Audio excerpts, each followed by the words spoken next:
So recently I was walking past an e-waste bin and I saw an old guy chucking out a Commodore 64 power supply. And after I went to the shops, I went back to the e-waste bin and what do you know? It looks like they'd thrown out both of these boxes full of stuff. I've only briefly opened this box a little bit. There's some kind of Commodore thing in there, but all the rest of it, I have no idea. Apparently there could be another Commodore in here as well as a disk drive and a joystick. I haven't opened these up yet. I'm so excited to do that, so let's take a look. So first of all, it looks like we have some kind of printer cable. It's incredibly dirty, but okay, well, that's a good start.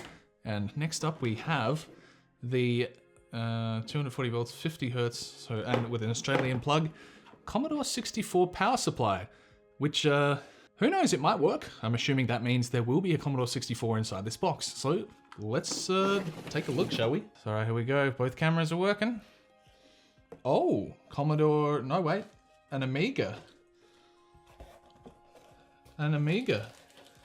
Commodore Amiga, hang on, it's upside down. So this is, I don't know exactly what this is. Is this, what do you call it, an Amiga 500? It's like the stripped down version of the Amiga 1000. Oh, and of course, an Amiga mouse as well. I haven't actually seen a Commodore with a mouse before. This is all pretty new to me. Ugh. Man, a real old school Commodore. I'll flip that around, so... It looks to be in, I would say, reasonable condition. I mean, it's incredibly dirty, but it looks fine. And underneath, we can see it is model A500. So I guess it is a Commodore Amiga 500. Wow. Okay, let's see what's in the other box.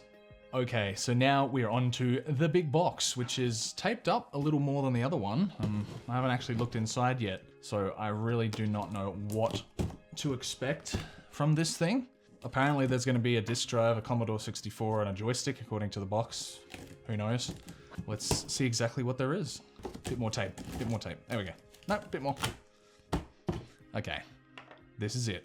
Are we ready? We got the cameras rolling? Okay. Well, we've got... Okay, well, apparently we have the joystick, which is nothing to do with a Commodore.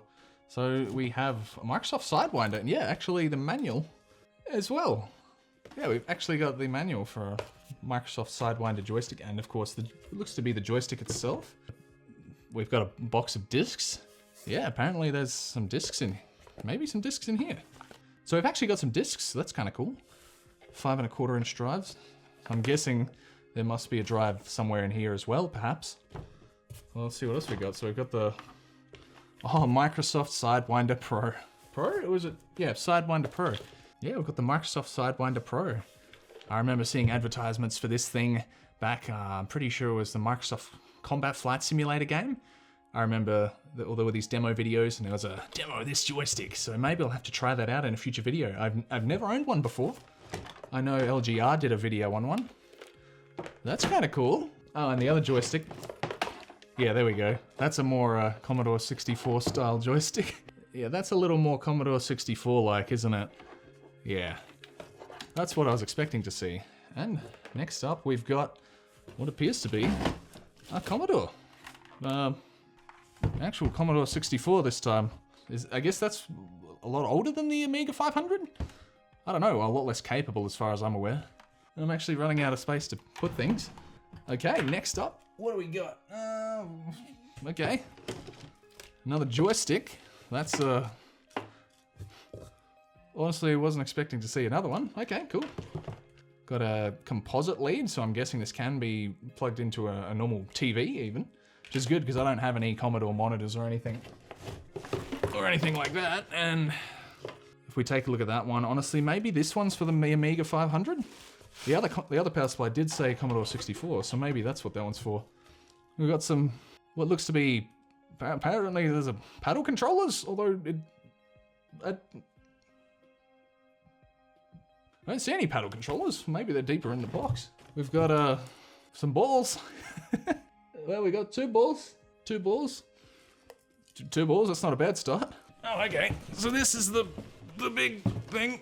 The 1541 5 1/4 inch Commodore drive. Oh. Okay, I've got the missing keycaps from the Commodore 64, so that's a good sign. Oh, here we go. Here we go.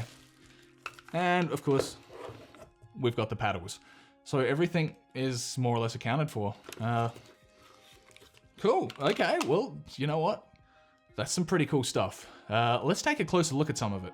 Well, I must say it's been about 10 years since I've owned any Commodore computer equipment, and I'm pretty sure this disk drive has been modified as I don't think it came with a switch on the front originally. Maybe the computers themselves have also been modified in some way, and I'll be sure to open them up to find out, and give them a much needed cleaning. And I guess the Sidewinder could have been used with one of these Commodores with some kind of joystick adapter, and I'm not sure which system would have actually used the mouse. And I'm pretty sure that these balls were used to make the older joysticks feel a little bit more like arcade sticks perhaps. So let's give these dirty old computers a bit of a wipe down, shall we? The Amiga 500 was initially released in 1987, meaning this thing could be 37 years old, and after a wipe down it appears to have survived pretty well with the plastics not showing signs of yellowing. It appears that the 3.5-inch floppy drive has definitely seen some use, as it is quite grubby. I'd say it was used quite a lot since the system itself has no internal storage, so it relied on the OS being on a floppy disk and stored in the RAM when you turn it on, unless it has some kind of flash memory mod installed, which we'll check later in the video. This 5.25-inch floppy drive was more than likely not used with the Amiga 500,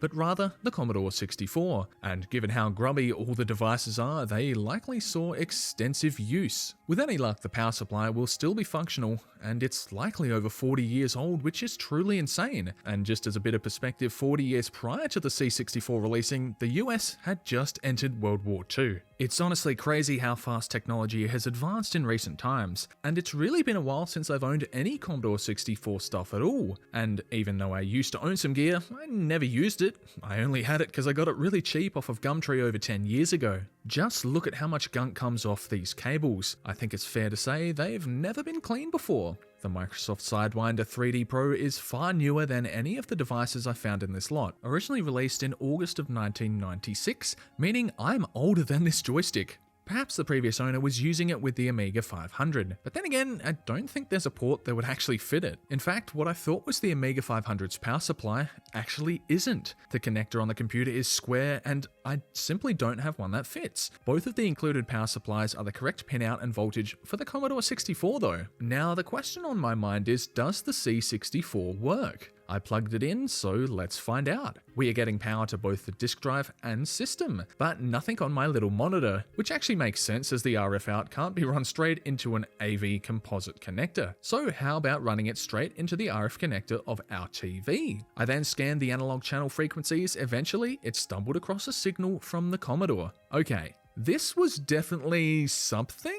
A signal, but only garbled letters, mostly the letter E for some reason, and pressing all the buttons didn't seem to make the image change at all, sadly. I tried the other Commodore power supply and it did the same thing. The little mod button on the side didn't really do anything either. I guess the computer is broken in some way. We'll check inside later in the video. I'm curious as to the purpose of the little switch on the front of the disk drive. Someone had added this at some point.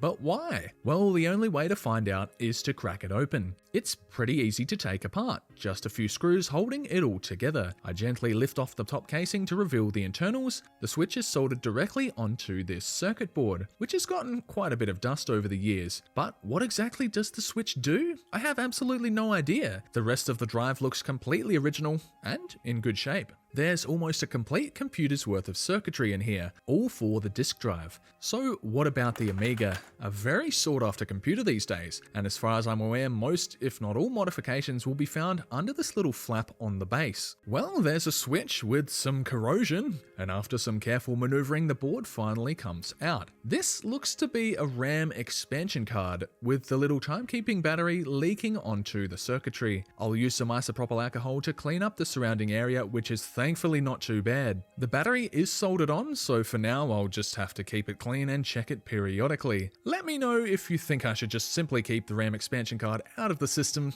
to avoid further damage. So what about this seemingly defective C64? I really want to know what this little button does, if anything. Getting into one of these requires the removal of 3 screws on the base, then you can gently lift up from the front, being careful not to damage the plastic clips towards the back of the machine. Thankfully, the 40-something-year-old plastics are still very strong, and inside it looks fine, with some dust, which is to be expected. Removing the keyboard is another easy step with just 2 screws holding it in place, which reveals the little wire that runs from the button to the mainboard, and underneath this metal heat shield is the mainboard itself, which looks to be in good shape. Now we can see what the button on the side actually runs to underneath the board. Just like with the 5¼ disk drive, the modification appears to be soldered directly onto the circuit board, but I have no idea why this mod is here. Maybe it's a hardware reset switch, and I see no obvious signs as to why the system doesn't work correctly. And I really want to find a power supply to test that Amiga 500, a computer I've never used before. Everything cleaned up nicely, and this stuff is quite expensive now if you were to try and buy it from places like eBay. But if you're lucky like me, you may just stumble across some stuff like this in a random ewaste bin.